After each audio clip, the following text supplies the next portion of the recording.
content may not be suitable to some audiences. Your discretion is advised. Wrestling POV's content may not be suitable to some audiences. Your discretion is advised. Wrestling POV's content may not be suitable to modern audiences. Your discretion is advised. Wrestling POV's content may not be suitable to modern audiences. Your discretion is advised. Wrestling POV's content may not be suitable to audiences. Your discretion is advised. Wrestling POV's content may not be suitable to audiences.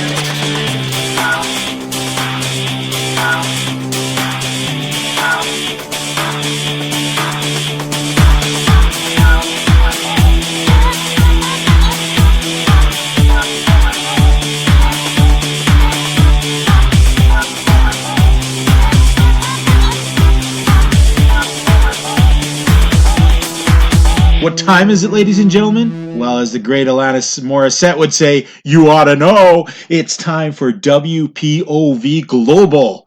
I'm your highly caffeinated host, the legend T. James Logan, and with me, well, that suave gentleman, probably, I wouldn't say caffeinated, probably drunk on his fifth 40.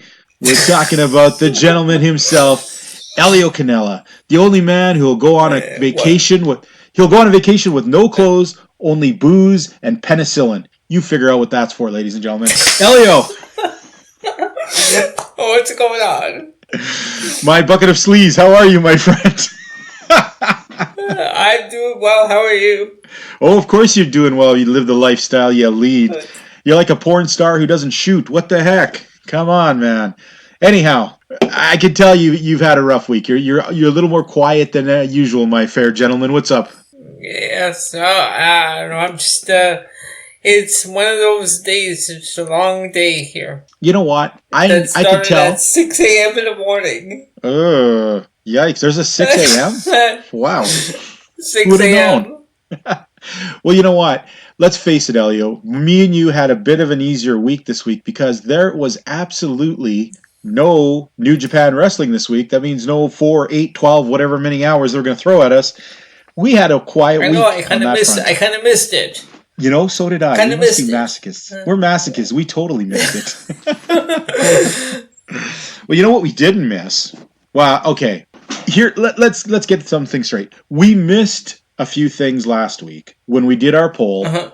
We missed a couple of people actually did respond, and we sort of. Okay. Now here's the thing. Okay. I'm not going to make any excuses.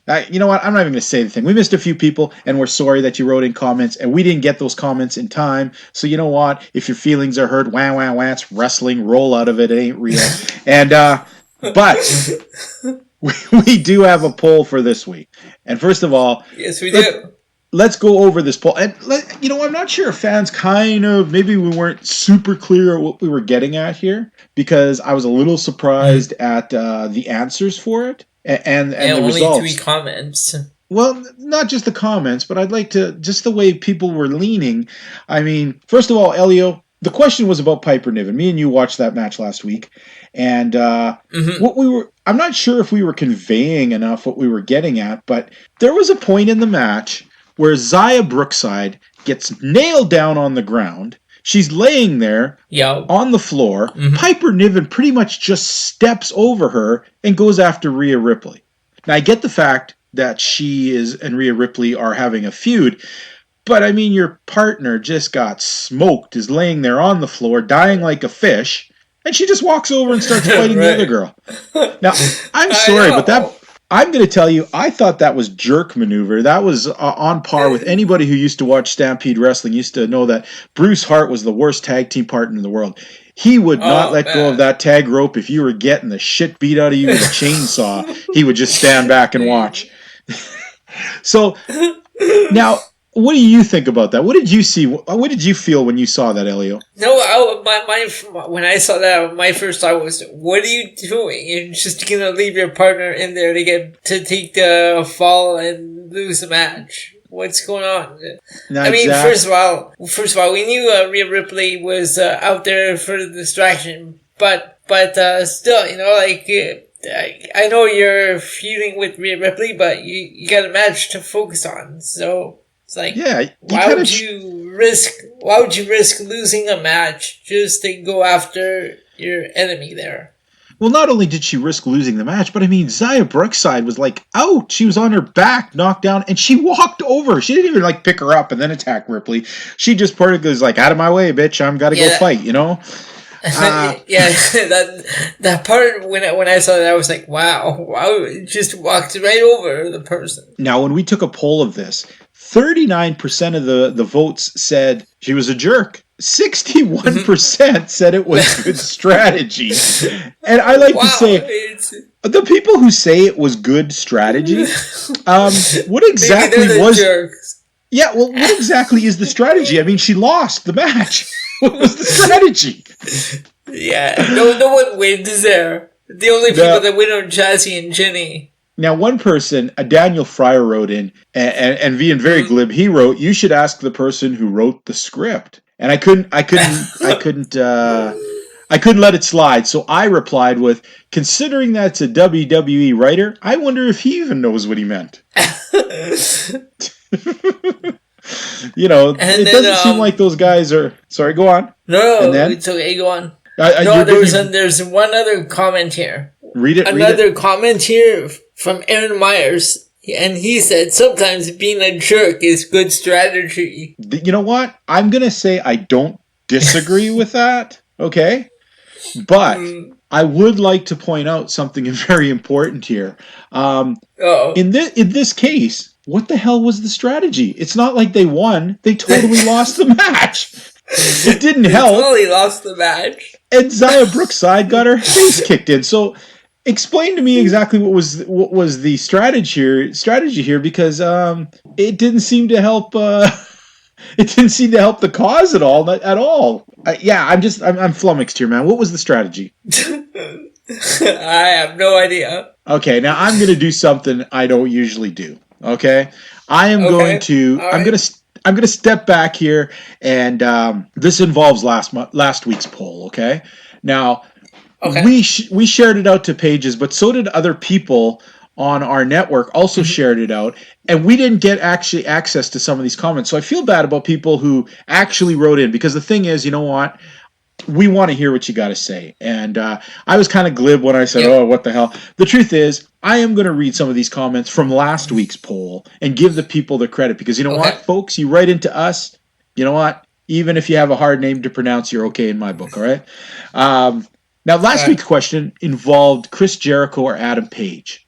Who was going to win the belt? Mm-hmm. Now, Tim Kaminsky will be, he put Jericho. Should be Page. Now, that was interesting. I wish he'd expanded a little bit more, but Craig Feniak said, on the surface, 100%, but I think having Kenny chase Jericho for the title is the much better long-term idea. Now, that's some sound thought, to which Tim Kaminsky replied, that would make Page an even bigger idea for signing there. So, that would make Page even bigger. Idiot. Maybe it was idiot for signing there. Oh, okay. We're not sure, but...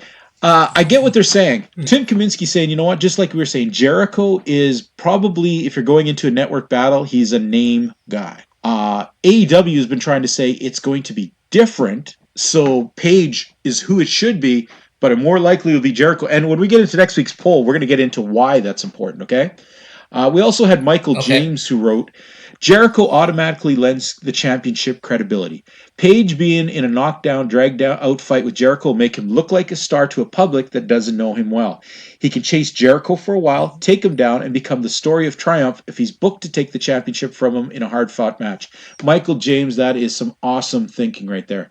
That is some good sound booking ideas. All right. Michael James also went on to say, or have Omega eventually go over Jericho and have a heel Page eventually go over Omega. So there are some guys really thinking here. And then Omar Passy said Jericho would put him over easily. And then he put Page. So, you know what?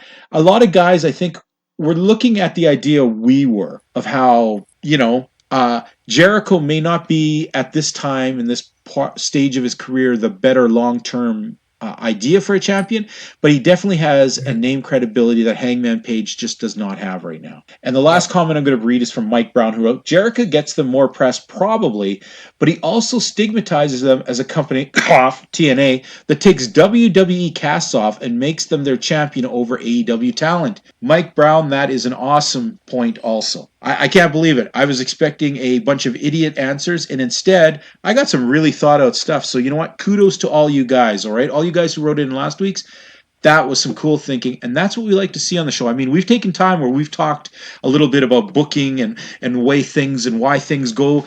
I'm glad to see there are other people out there who are taking a vested interest in that. So let's move on now. Let's talk about next week's poll, okay? And I got a doozy, and we're going to put it up tonight. We're going to get it out there, and I want people to think about it because this is fresh news, okay?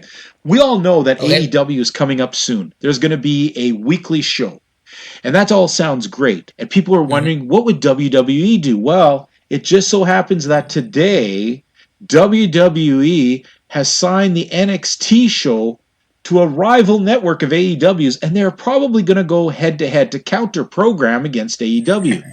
Now, NXT is definitely one of the funnest parts of the WWE, in my opinion. It's probably the only product besides NXT UK that me and you watch. So the question is this, fans. It's a Wednesday night. You turn on your TV. You're a wrestling fan who wants good wrestling. What do you choose first? Do you choose AEW or do you choose WWE NXT? Vote. And if you want to tell us why you picked whatever program you picked, tell us why. We're interested to know. We'll read your names. We'll make you little celebrities with all the girls. Disclaimer, no girl watches wrestling. But anyways, you'll be heroes to us. So, folks, that is next week's poll. And we're going to have that up. Elio, I'm going to put that poll up tonight. We're going to share the crap out of that. We're going to keep track of that. And we are curious and very interested in what you have to say. Now, you know what?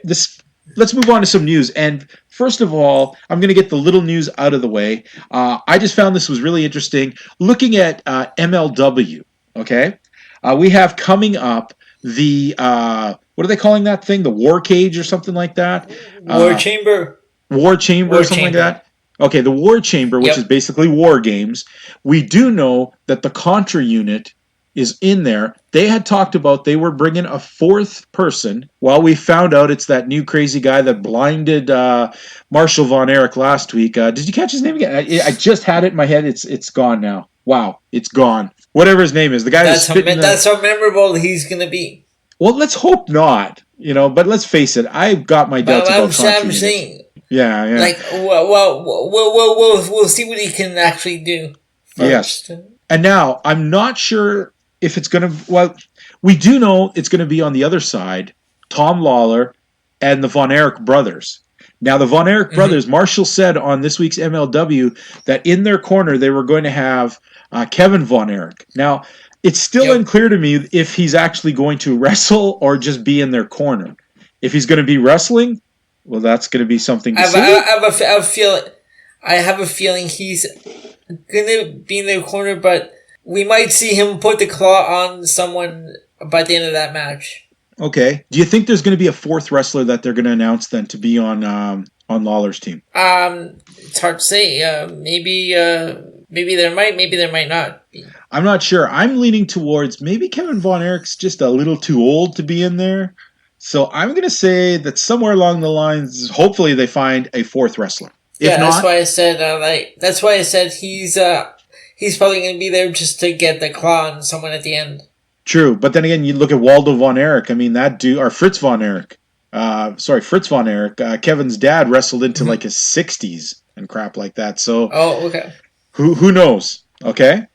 Now, the big news. Okay, and no, it's not just Tony Schiavone being signed over to AEW. I know you're itching to hear about that, Elio. I know you've been a Tony Schiavone fan since back in the day. But this news, as we've alluded to it recently, is the fact that WWE has decided to launch counter-programming against AEW. And there's no other way to put it. And it's a tough one, folks. What's going to happen here is that WWE NXT, which is one of the most exciting brands, has been signed over to USA network where they're going to go head-to-head with the launching AEW show. And this is what's crazy about this, okay?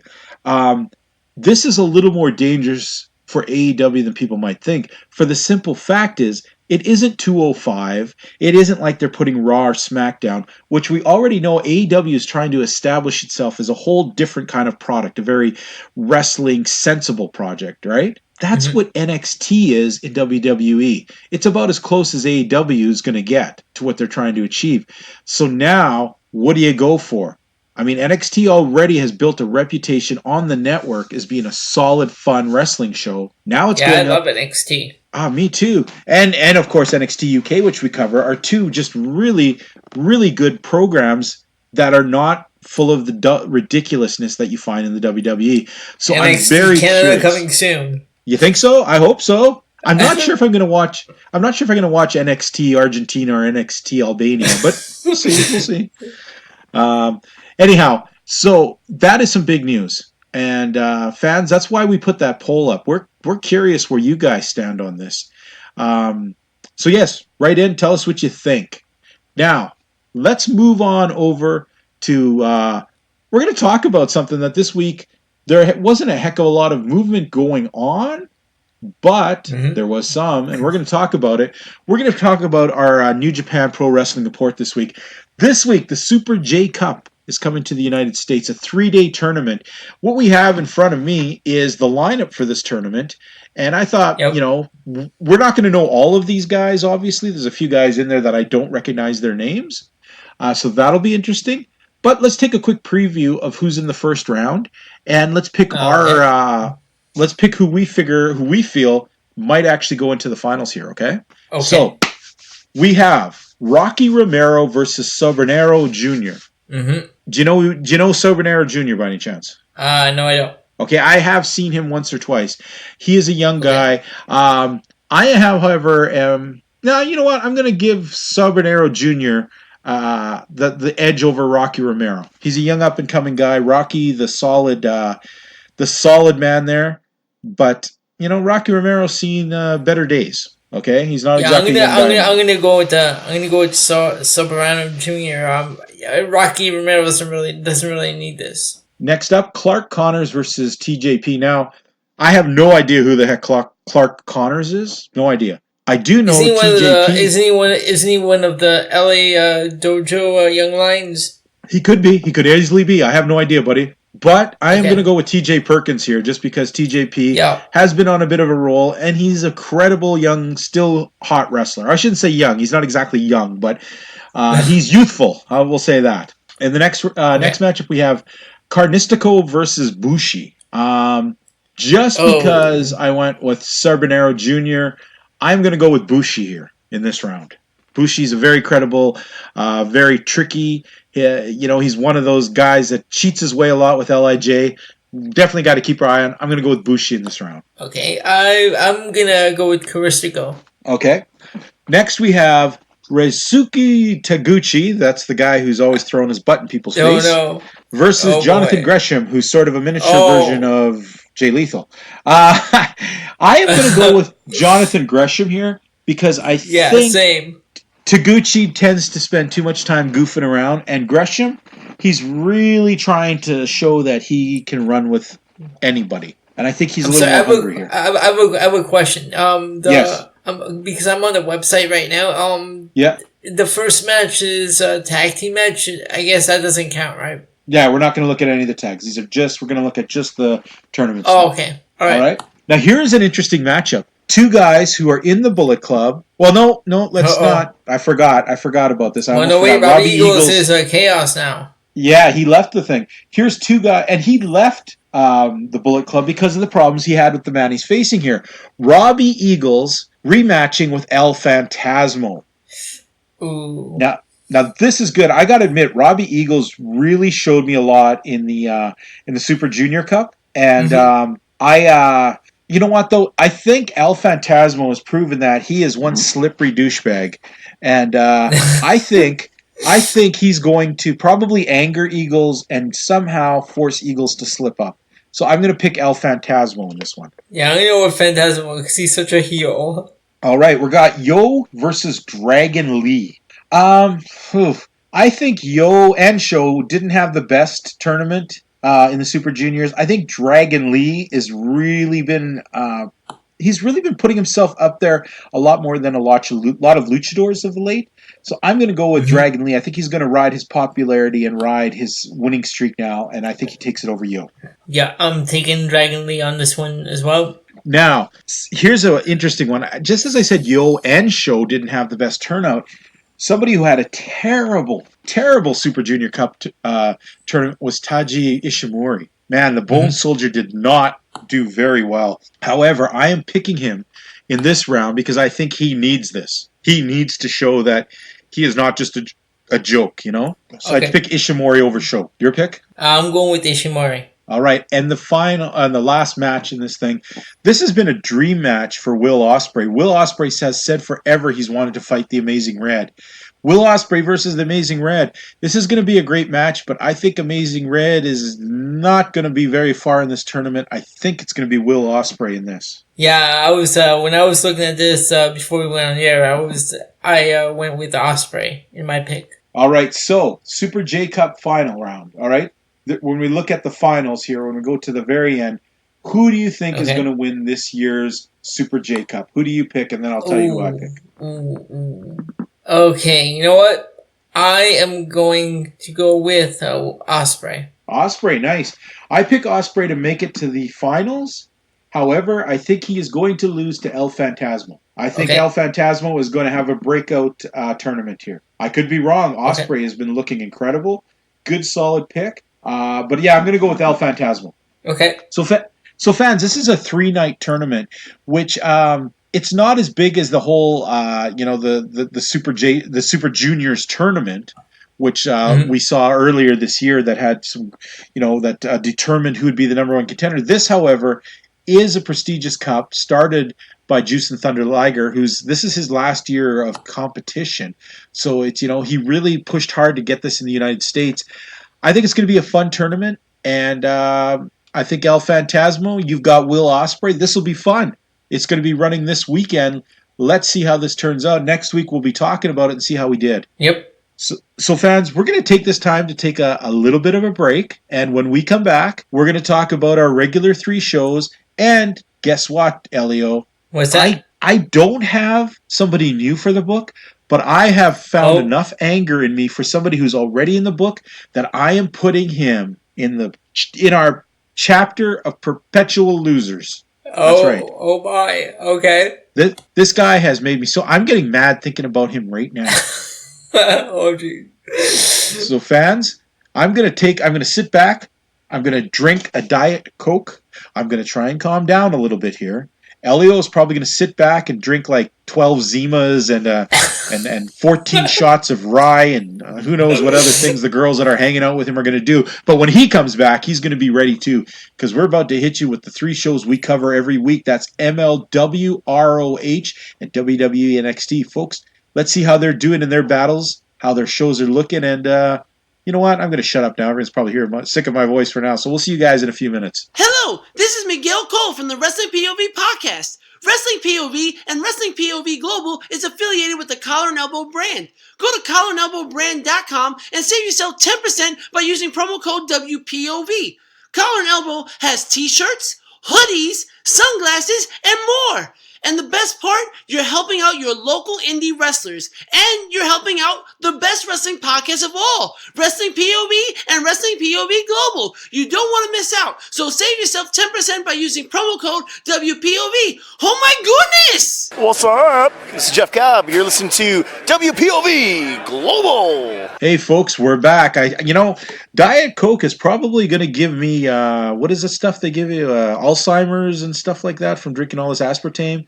But hey, at least I won't know when it happens, right? Anyhow, I'm your host, the legend T. James Logan, and with me again, back again, Elio. Elio, tell me you didn't pound enough you didn't pound enough booze that you fell on your ass, did you? No, I'm still good. You're still crawling over to the computer. That's what I like to hear. I like to hear that. All right, Elio, it's time to get into our 3 programs. I gotta say, I enjoyed them. And before we get into that, I'm going to say, you know what? Last week I told you because New Japan Pro Wrestling took a week off that maybe we would check out Impact, right? Yes. Well, yes. holy crap, man! I tried, man. Geez. I could not do it. I turned it on. I started watching. We had Moose versus Falaba, and it was okay. But then when they told me that the main event would be a tag team that included Sami Callihan on one hand and Tommy Dreamer on the other team, I was like, no effing way, man. No way I'm covering this crap. No way.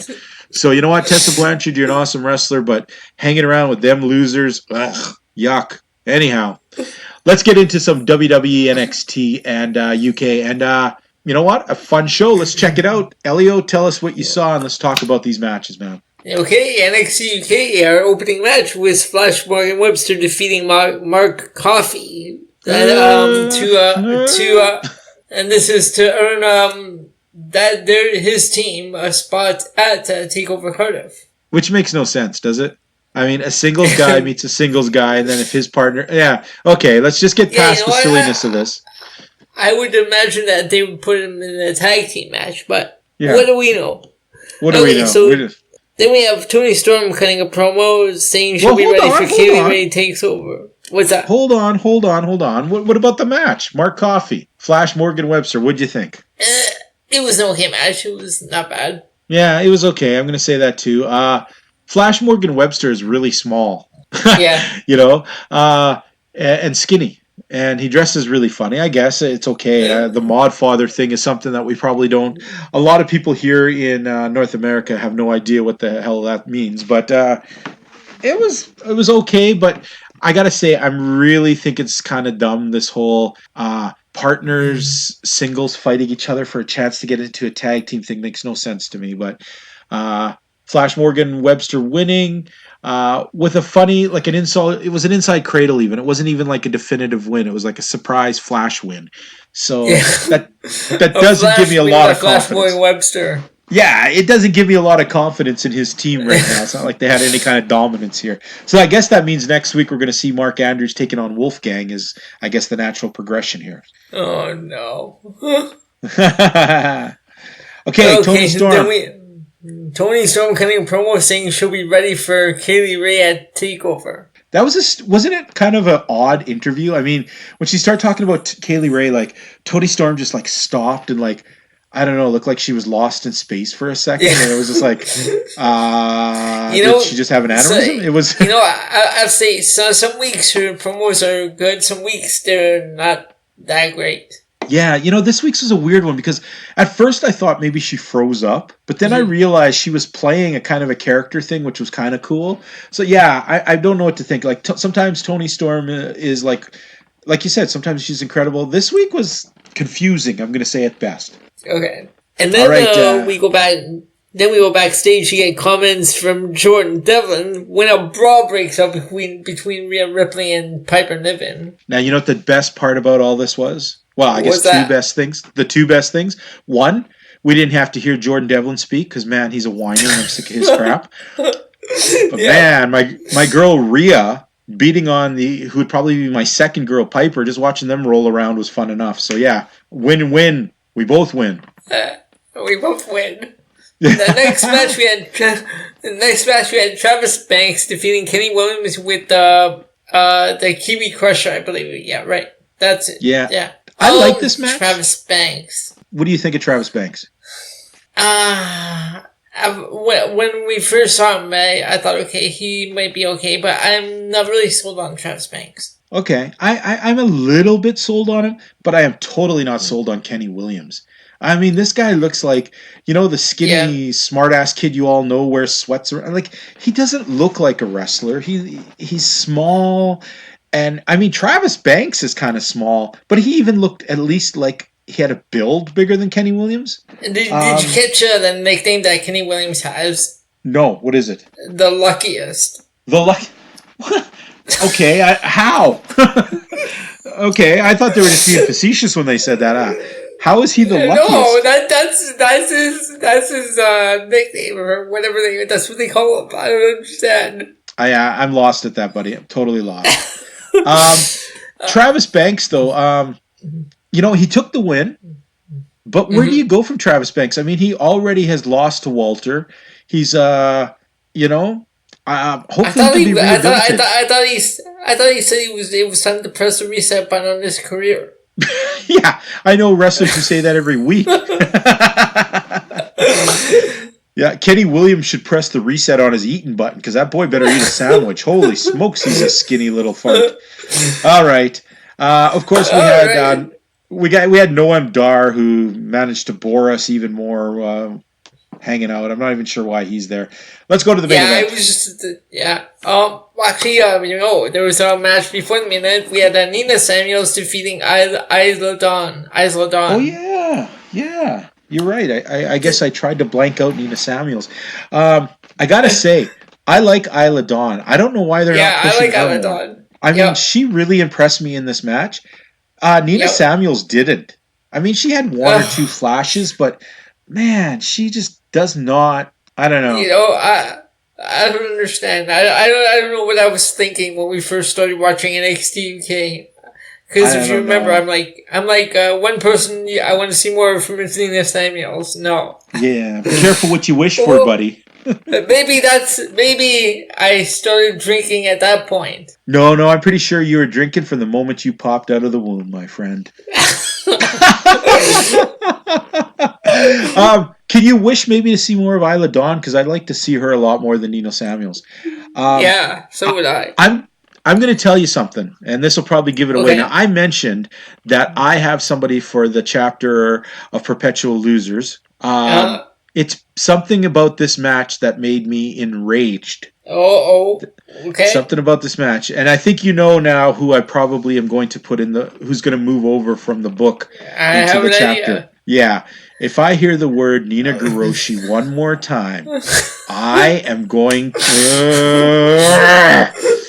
Okay. Oh my God. Okay.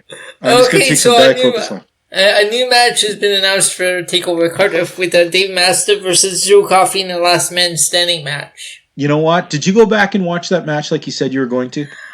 I did go back. You know what? Obviously, it wasn't as bad as I originally thought. I guess from the beginning, like when they were just like bumping into each other and like that's where it felt like it was a train wreck. But after watching the entire match, it wasn't bad. Well, it told a really good story. And I think here's the problem sometimes, fans, and this is tough for anybody who watches wrestling.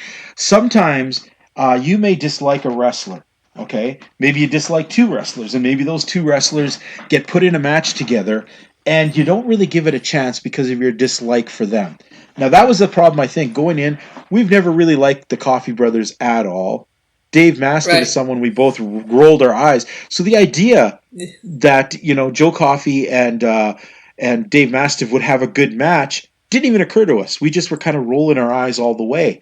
And this is funny because this happened this week on ROH in the main event because I hate the Shinobi Shit Squad so much. I had to rewatch that match because I went in with the worst negative view. And that's a tough thing. I think probably you went in with that view of how much you hate Mastiff, how much you hate Coffey. And so I went into that match and I decided I was going to forget what I know about these two guys and let them win me over or kill me off with their actions in that match. And because I did that, I actually got to enjoy a match that was really well put together with a good story. And I mean, I love the ending of that match. I mean, Mastiff of all people taking out Joe Coffey, splitting his ear, having him bleed from his ear, Coffey paying it off, stumbling around in the back. Good stuff. Good stuff. So now I'm looking forward to this match at the TakeOver. So am I. Who would have thought, eh? Who would have thought that me and you would be excited about a Joe Coffey versus Dave Mastiff match? Wow. Write that down, folks. Then we get to the main event. We have Cassius Ohno handing Ilya Dragunov his first loss in NXT UK. Now, things about this match. I liked it in the fact we got to see Dragunov fight a longer match. I mean, we've only seen him in very short, explosive matches where it's easy to hide somebody's quality by short matches. I mean, look at Goldberg. You wrestle more than 7 minutes, you realize this guy's shit. He ain't got no wrestling abilities at all. He's got 2 moves and a anger. I was really worried that Dragunov may be the same, that he might be just flash in the pan. But he impressed me with this. He really went out there and put on a solid match. But let's face it, Cassius Ohno, as much as he's as much as he can be an idiot at times, he's a very talented wrestler. And he's a big man. So he takes... I'm very surprised, though, to be honest. I would have thought that the win over Dragunov, his first loss, would have been against somebody with more upward mobility than Cassius Ohno.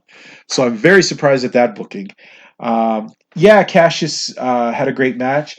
I still think, in the end, it was the wrong move to have him be the one beat Dragunov. But... good match. Not great, but good. It was an odd choice to have him beat Dragunov. Yeah, because as far as I understand this, I mean, yes, Cassius Ohno is in England for a while, but he's not a British citizen. He hasn't moved there, which means he's probably not that long for the brand. So but he's the greatest British wrestler they have. Yeah, but I mean, the truth is he's obviously not going to be in NXT UK for very long. So... okay. And obviously Dragunov is signed there for a while, so I'm very surprised that... I mean, this is the kind of match... this is where maybe one of the Coffey brothers could have broke the streak. Or maybe, Wolfgang, or even one of the Imperium guys, just to make a statement of building up a villain a little bigger. Cassius Ohno, to me, seems like a poor choice. Now you've taken away the guy's unbeaten streak and given it to a guy who's probably not going to be... I would say in about 4 episodes, it'll be the last we'll ever see of Ohno in UK. He'll probably go back to NXT. All right. So, yeah. Now, overall, what did you think of this show? Oh, you know what? I forgot. We didn't talk about one little part. And it was just kind of dumb, was Walter's training video in Germany. Oh, yeah. Slapping around young guys. I didn't bring that up because I didn't think it was really much to talk about. Yeah, it was just ridiculous. I just want to point that out. That this is one of the times where it added nothing. It was poor. Okay. Yeah. Overall, how would you rate this week's show? I'm thinking about. I'm gonna give this one a B plus. Ooh, nice. I'm gonna give it a B. Only because I thought they squandered Dragunov's winning streak. I think Nina Samuels is a poor choice to keep pushing. The only thing I liked about the Nina Samuels match is Isla Dawn. Yeah. And the rest of the matches were okay. They were solid. I'm going to give it a B. I'm going to give it a B, okay? Okay. All right. Now let's move on to MLW Fusion. MLW Fusion. All right. Now, there was some interesting stuff in here. We started off with Mance Warner coming out, telling Selena De La Renta that he had a sponsorship deal. And apparently it's for a chainsaw company or something. Because that's why he's running around with this chainsaw. So it was funny. Hold on. Is he Leatherface? I don't know. He's light beer face. Okay. Okay, so we open the show with your favorite announcer, Tony Schiavone, and Rick Bocchini, who I always just love that name. It makes me think of cheese. So Selena comes out. She says she's bringing out the greatest athlete in the history of Cuban sports. Ricky Martinez. I even think Ricky Martinez probably laughed his ass off when he heard that. But so he comes out and continues his great losing streak by losing to Mance Warner. Jeez. And this time, as he's celebrating with his beer, as Mance is celebrating with his beer, Selena spits in his face. So he turns around and he goes to spit his beer in her face. She ducks, hits Ricky Martinez. And this thing, sometimes when things like this happen, it just strikes me as odd, is he spits in Martinez's face, then Martinez looks stunned, so then he takes his can and he smacks him in the head with the can, and then gets out of the ring and walks away. Martinez just stands there fuming. Now, I don't care who you are, you smack a can in my face, I'm going to punch you back, not stand there and look like a bitch. You know? So, you know what, Ricky Martinez? Yeah, you look like a bitch this week. That was sad. I don't want to even talk about lifestyles of the rich and dynastic. It's almost as bad as H2. Stupid. Yeah.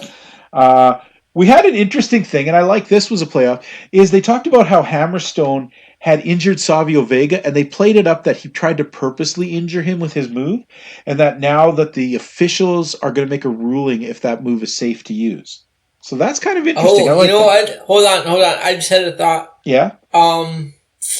Now about War Chamber, the fourth member. What if that fourth member turns out to be Savio Vega? Ooh, well, as far as I understand, he got pretty hurt and he didn't look all that great. So I'm hoping it's not Savio Vega or Lawler's in trouble. Wow, we saw time we did September 7th. You know who I think it should be? I'm going to make my pick. Can I make a pick? Okay. I have no idea, folks. I think pick in somebody who's had problems, who Contra unit has attacked, and who is on his own and would be great. How about Low Key? Oh, ooh. That would be a great addition. That would be a great pick.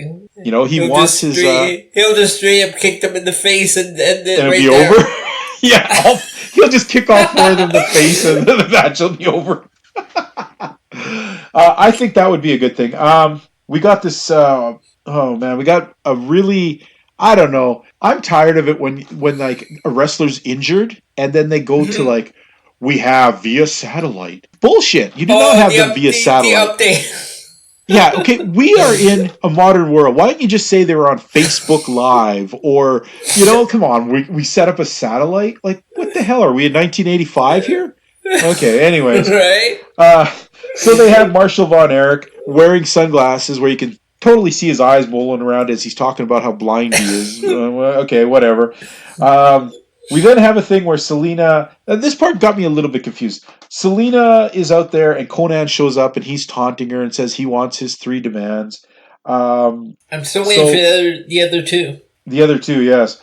Now, we go to a terrible Teddy Hart promo, as most Teddy Hart, if he's not being led with questions, can be. Ending with Brian Pillman Jr. pissing on Hammerstone's custom leather jacket. Did we need to see that? Okay. Then Ace Austin versus Austin Aries. I'm more, I'm learning to hate Ace Austin more and more. Yeah. But Austin Aries himself, he's kind of a douche rag himself, so it was kind of hard to pick who to cheer here for. I swear, I don't know. There's just something about Austin Aries I just don't like. Yeah, I used to like him a lot. Not anymore. And what do you think of? Okay, Ace Austin has that stupid collapsible cane he has. Mm-hmm. How possibly could that even hurt you? I mean, it's a collapsible cane. It's probably about as strong as a straw. Yeah, and so he tries to ram it into Austin Aries' stomach and misses. I mean, come on, man. I could probably pick one up at the dollar store. Yes, you probably could have. Do not start magic tricks, please. So Austin Aries takes the win, which was pretty obvious. I mean, even Ace Austin knew he didn't have a chance going in. So after the match, Austin Aries grabs the mic and he says he makes it very, he talks some crap about how like people have said things about him, some are true, alluding to all kinds of crap. But he says the bottom line is he's coming after Teddy Hart and his belt. So we already knew that. He already said that when he first showed up. Yeah, but at least he's being consistent, which is a nice thing in wrestling these days, I suppose. All right. Then, interesting match now. Selena does give in, and Jimmy Havoc takes on LA Park in a New York City street fight. Now, before we get into this match, I kind of was under the impression, and maybe I was totally wrong here, and maybe you could correct me if you remember right, but I thought on last week's edition that Conan said he wanted them to have a loser leave town match. One of them had to leave. Yes, maybe I'm wrong. Yeah. I believe that's what I heard.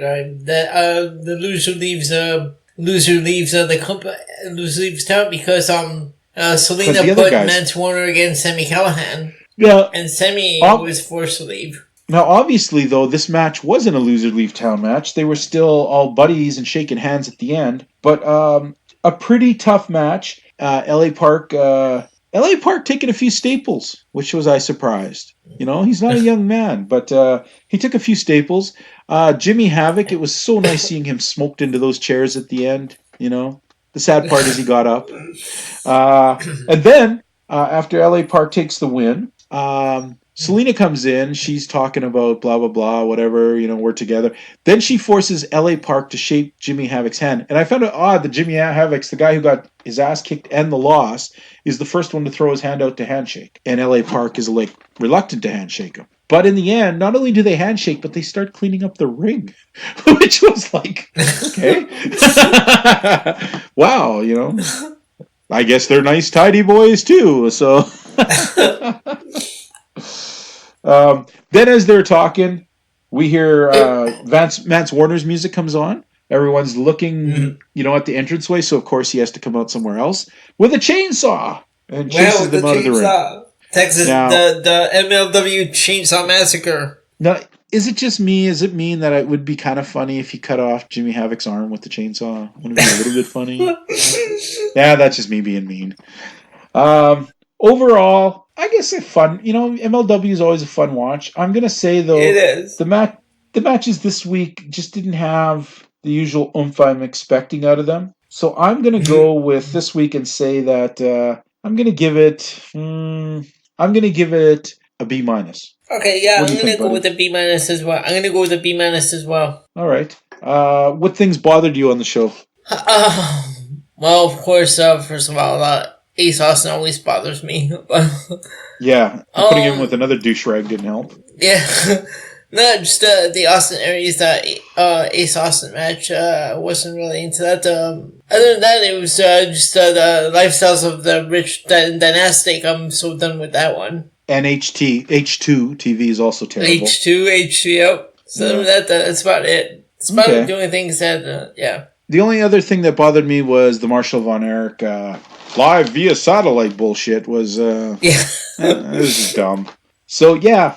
We're going to give it a B minus this week. Moving on to ROH. Tell me a bit about ROH television this week. Okay, you know what? ROH. I enjoyed ROH this week. Okay. So we kick off with a highlight from the Manhattan Mayhem. Rush defeated TK O'Ryan. I'm starting to like Rush. Yeah, I am too. And I actually don't mind TK O'Ryan either, to be honest. So they had a pretty good match at Manhattan Mayhem.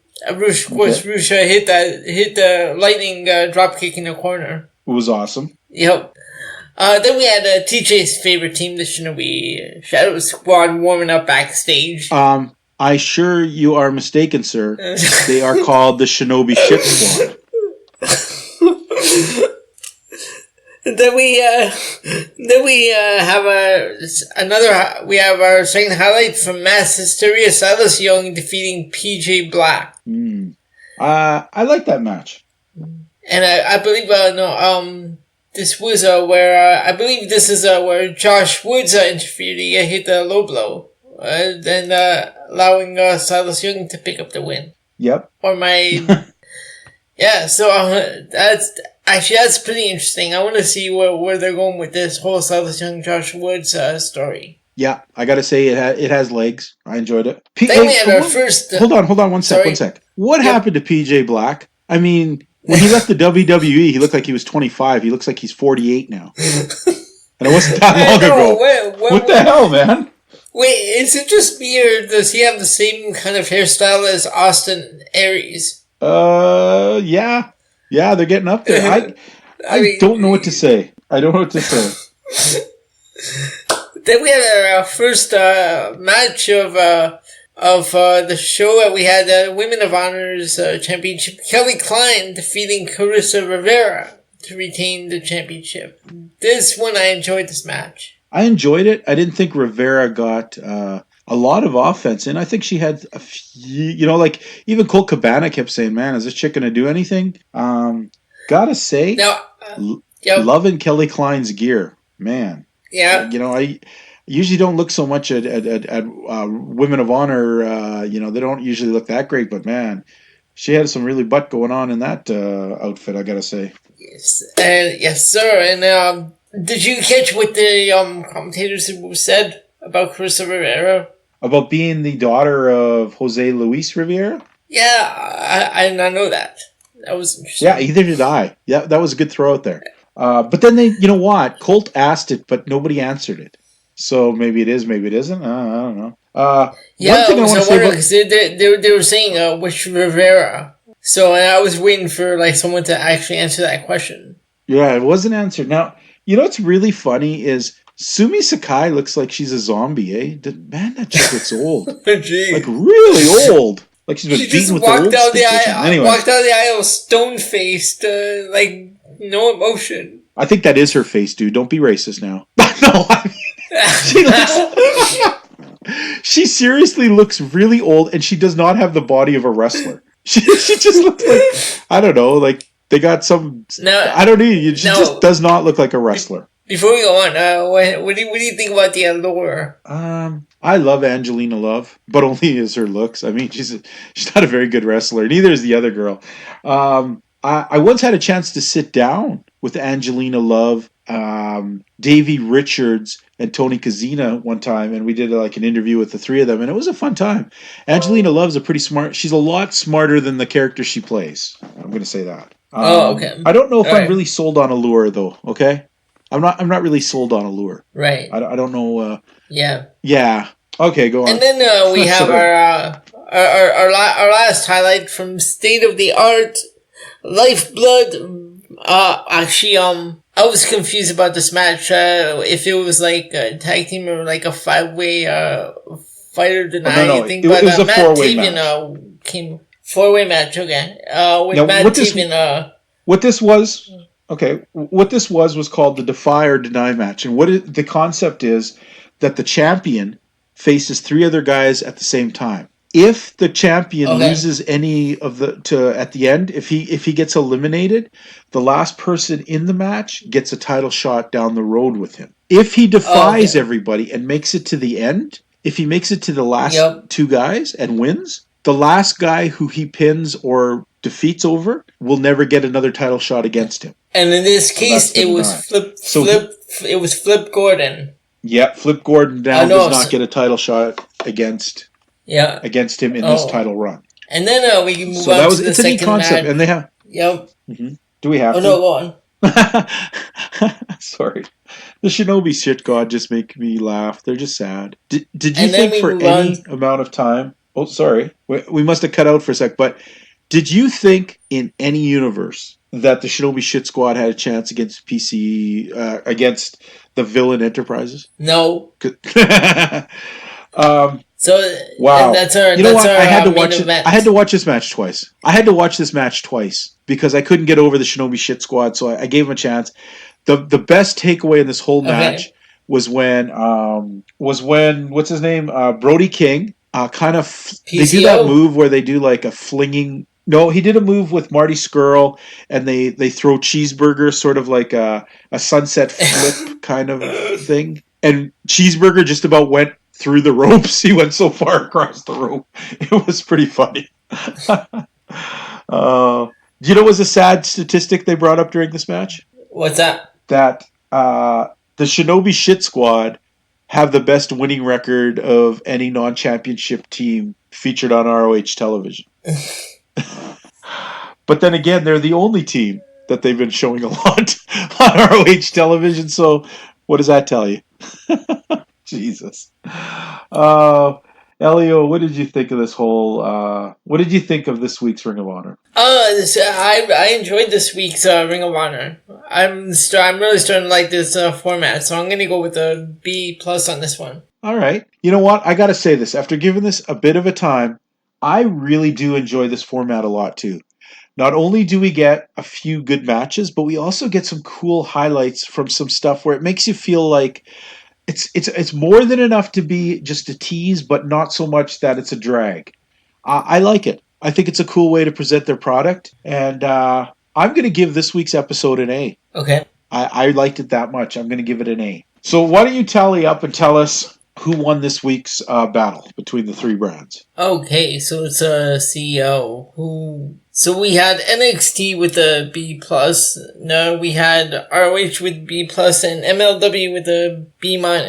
So... Okay, and I gave ROH an A, and... So I'm going to have to say ROH looks like they probably took this week's competition. I think... Wow, that's a surprise move, but I think that NXT came in second, and 0 points this week is going to have to go to MLW. Wow. MLW third place. The other shows are up in their game. ROH is wow. The other shows are up in their game. ROH is picking up. So awesome. So what does that put the full standings at this week? Okay, so that puts it at I believe it's 2 for NXT, 0 for MLW, and 1 for ROH. So that's 9. No, it's the other way around, buddy. Hold on. It should be 2 points for ROH, 1 point for NXT. Sorry? Well, if ROH scored an A and a B plus, that should put them at first place. Yeah, that puts them at first place. So they're at 4. Because they're at 4. 2 points for them. Okay. Okay. And what does that put? 4 points for 4 points. MLW is still at 13 because they get 0. Okay. And NXT is 2 wins, so they move up to 9. Wow. I guess MLW better up its game because, man, there were some solid outings this week. Well, you know what, folks? It's this time of the show where we get to a little thing we call the Book of Shame. And I have it open. And the Book of Shame, I know Elio's saying no because he knows. I know. He knows how mad I get sometimes. All right, so... read off the names and let's see how they do this week. If we're letting anyone. So here we go. Ace Austin. Oh my God, Ace Austin is half a step away from being in the chapter of Perpetual Losers. I cannot stand this piece of crap. His tired magician-ass gimmick that a 12-year-old would be embarrassed to show anyone. If you see him over on Impact, which I caught a few moments of, where he's trying to apparently screw Eddie Edwards' wife, he's just pathetic. I can't stand him. He stays in the book. And he gets a plus on give him a notch. Oh, okay. Ace Austin times 1. Uh-huh. Okay. Then we have Facade. Oh, Facade. You're kind of fading away. I'm almost every week we've got to make fun of it, but I kind of realize he's like disappearing from my memory. I think by next week, if we don't see Facade on any shows, we might just have to let him out of the book because who knows if he was even alive anymore. Okay. Then we have that word that you love so much that begins with F. That will always stay in the book. Then we have Jimmy Havoc. You know what? I was kind of hoping LA Park would really, I thought Los Angeles Park would ring his bell a little harder with a chair. Didn't happen. Still not a fan whatsoever of what this guy does. Don't like what he represents. So yeah, he stays in the book. And then we have Kenny King. Who? Oh, wait, I must have watched one of his matches. I'm falling asleep. Then we have Madman Fulton. Oh, Madman Fulton. Yeah, just, guilty by association. You're still in the book, buddy. And we have Nigel McGuinness. Okay. I'm rubbing my hands in anger now. Nigel McGuinness. I used to respect you, man. I used to think you were a damn good wrestler. Now I think you're a piss poor announcer. And you know what? Oh, damn. When you take up stupid sayings and attribute moves with stupid names like the Nina Garoshi to Nina Samuels, probably one of the worst women wrestlers I've seen in a very long time, you make me so angry. You, sir, are going in the chapter of Perpetual Losers because that's where you belong. You are the first announcer and probably one of the shittiest announcers that I know. So you know what? There you go. Ugh. Yeah. Okay, so he's been added there. Then we have Casey Lennox. Oh, man. I almost feel she's so dumb. I almost feel like I shouldn't be, like maybe she's handicapped. What is with her? That is just poor announcing. Like she's either a really bad actress or somebody hit her in the head with a brick. And I'm going to go with a bit of both. She stays. Then we have the Chris brothers. You might as well go down the dump if you want to see white trash like those two idiots. Yeah, they stay in the book. They're terrible. OVE sucks. And then we have The Hunt. The Hunt. Yeah, they're too cartoonish, man. I mean, I was almost thinking of putting Dave Mastiff in, but, he impressed me a bit, but he's got to distance himself from The Hunt because these are just two fat little losers with bad gimmicks. They're as painful as watching reruns of Reboot. Terrible. Okay. Terrible. Okay, and so in the chapter of Perpetual Losers, we have Tommy Dreamer, Sammy Callahan, and the newest edition, Nigel McGuinness. Those are three idiots who now have they have earned my eternal hate. I can't even imagine what it would take for them to get out of there, man. They suck that hard to me. And that's our book for the week. There's our book of people who just suck and are. You know what doesn't suck, buddy? Do you want to know what doesn't suck? What's that? That's the guys over at WPOV Wrestling, over at our sister show, man. You know what? We poke a lot of fun. You know, we poke a lot of fun at Tony, who's, you know, the oldest wrestler still breathing. We make some fun of Rick Serrano third. Sorry. We make fun of Mimi and even that ragdoll. What the hell's his name? Miguel something or other. We may make fun of those guys, but the truth of the matter is, they deliver a really fun look at the WWE, and they I like their new format. You know, I like the way they have a hot button question, and they talk about the things going on in WWE the people are talking about. Makes me want to tune in even more. You can check them out every Saturday. Elio, tell them where. I think you said you can find them on Nexus and MySpace. You find them on iTunes, Spotify, iHeartRadio, Podbean, and YouTube. Oh, and I think you can find Miguel on Grindr. I'm not sure. Okay. Folks, you know what? We've had a really fun time, and we love the response we've been getting and the fans we've been picking up, and we want to say thank you. I want to say a special thank you to my good friends in Russia. Privyet to all of you out there, and all the new fans we've been gathering down in Australia. We want to say a special hello to everybody across North America, Canada, the U.S., Mexico. We want to say hello to all the people in Europe. We're talking Germany, Ireland, England. These are some of the places we're getting some good numbers out of it, and we just want to say we appreciate each and every one of you. And you know what? If there's some wrestling in your neck of the woods that you think we should be checking out, hey, we're the boys from Global. We'll certainly check it out. Just send us our way. Folks, you can write us, send us any kind of hate. You know what? You can send me hate this week. Sometimes I deserve it. Sometimes I don't give a shit. So it's up to you. I know Elio's very fragile right now. You know, he's about 5 bottles in. He's a little fragile, so maybe, send him a nice word.